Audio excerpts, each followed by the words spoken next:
क्या आप जानते हैं कि हमारा पूरा ब्रह्मांड 36 तत्वों से बना है? यह ज्ञान तंत्र से आता है जो बताता है कि कैसे शुद्ध चेतना से लेकर इस भौतिक संसार तक सब कुछ एक प्रक्रिया से गुजरता है। शुरुआत होती है शिव और शक्ति से। शिव है शुद्ध चेतना और शक्ति है गति और ऊर्जा जो सब कुछ चलाती है। जब शिव और शक्ति का मिलन होता है तो 3 मुख्य अवस्थाएं बनती हैं: सदा शिव, ईश्वर और शुद्ध विद्या। इन तीनों स्तरों पर सब कुछ ऊर्जा के रूप में होता है, कोई भौतिक वस्तु नहीं, बस अनंत शक्ति और संभावना। इसके बाद आता है माया का स्तर जो एक अलगाव यानी सेपरेशन का भ्रम पैदा करता है, यानी यह सोच कि मैं और दूसरा कोई अलग है। यह भ्रम 5 सीमाओं से आता है। 1 काल यानी समय की सीमा, 2 विद्या यानी सीमित ज्ञान, 3 नियति यानी भाग्य या कर्म की सीमा, 4 राग यानी इच्छा या चाह, 5 अस्मिता यानी मैं की भावना। इन सीमाओं से आत्मा एक व्यक्तित्व बनती है और उसे मल्टीवर्स में अनुभव करने का मौका मिलता है। अब आते हैं हमारे भौतिक संसार की ओर। यहाँ 2 मुख्य सिद्धांत प्रकट होते हैं: पुरुष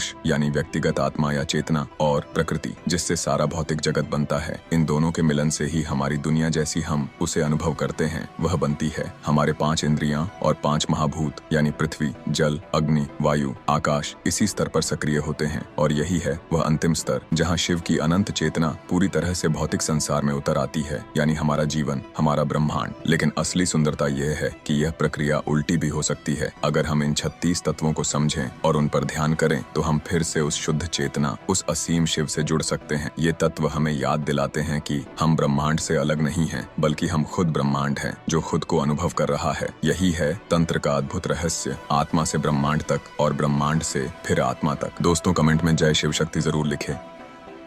दोस्तों वीडियो अच्छी लगी तो लाइक और कमेंट करके चैनल को जरूर सब्सक्राइब कर देना। आपका बहुत बहुत धन्यवाद।